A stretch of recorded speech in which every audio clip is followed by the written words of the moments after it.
जय श्री श्याम हरे का सहारा रा।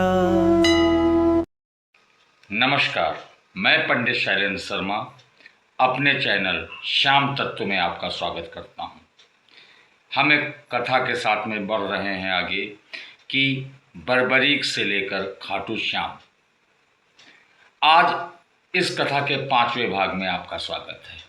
अभी तक हमने जाना कि बर्बरीक ने शिव जी और अग्निदेव की प्रति तपस्या करने के बाद 3 बाण और दिव्य धनुष प्राप्त किए।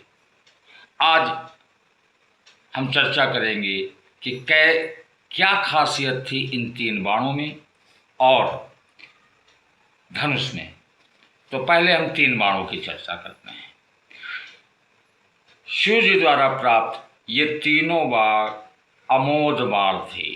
अमोघ बाण का मतलब जो अपने लक्ष्य को कभी नहीं छोड़ सकता है।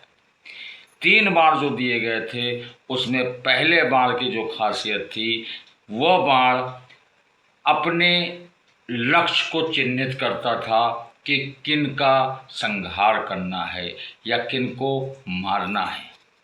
दूसरे बाण की विशेषता ये थी कि दूसरा बाण किसको बचाना है इनको चिन्हित करता था। और तीसरे बाण की खासियत ये थी कि वह उन चिन्हित बाणों को, उन चिन्हित लक्ष्यों को जिनका संहार करना है उनको जो है संहार करता था। और इसके बाद ये तीनों बाण वापस तर्कस में आ जाते थे। और धनुष ऐसा दिव्य धनुष था जो अग्निदेव से प्राप्त हुआ था। वही एक धनुष था जो इन तीनों बाणों को अपने ऊपर धारण कर सकता था।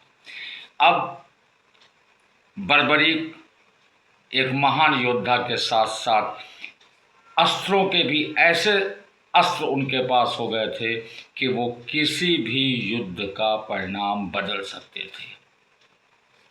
आगे चलकर कौरव और पांडवों में युद्ध तक की कंडीशन आ गई।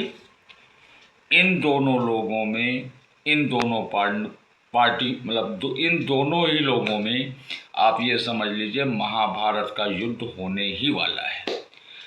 आप जानते ही हैं कि जब महाभारत का युद्ध हुआ तब तत्कालीन सभी योद्धाओं ने उस युद्ध में प्रतिभाग किया। अब बर्बरीक भी उस समय का योद्धा थे। बर्बरीक को जब ये सूचना मिली कि महाभारत का युद्ध बिल्कुल निकट आ गया है, अब हमको भी इस युद्ध में प्रतिभाग करना है, तो अपनी माताजी के पास जाते हैं। अपनी माताजी से आदेश लेते हैं कि माँ, मैं भी महाभारत युद्ध में लड़ना चाहता हूँ।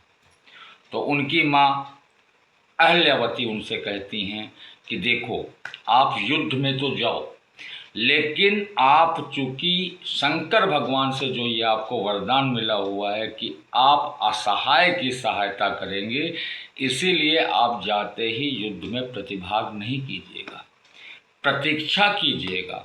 जो पक्ष हारने लगे उसकी तरफ से आपको लड़ना है।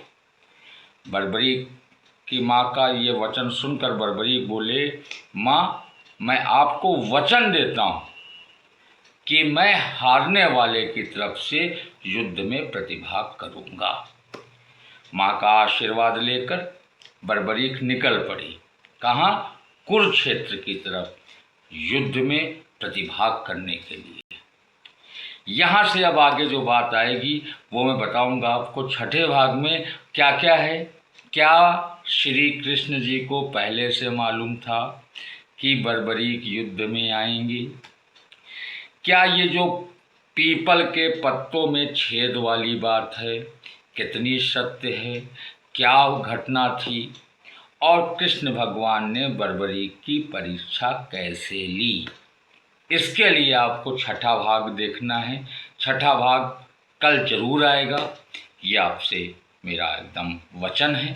आइए इसी के साथ बाबा का एक जयकारा लगाते हैं। बोल श्याम प्यारे की जय, बोलिए लख दातार की जय।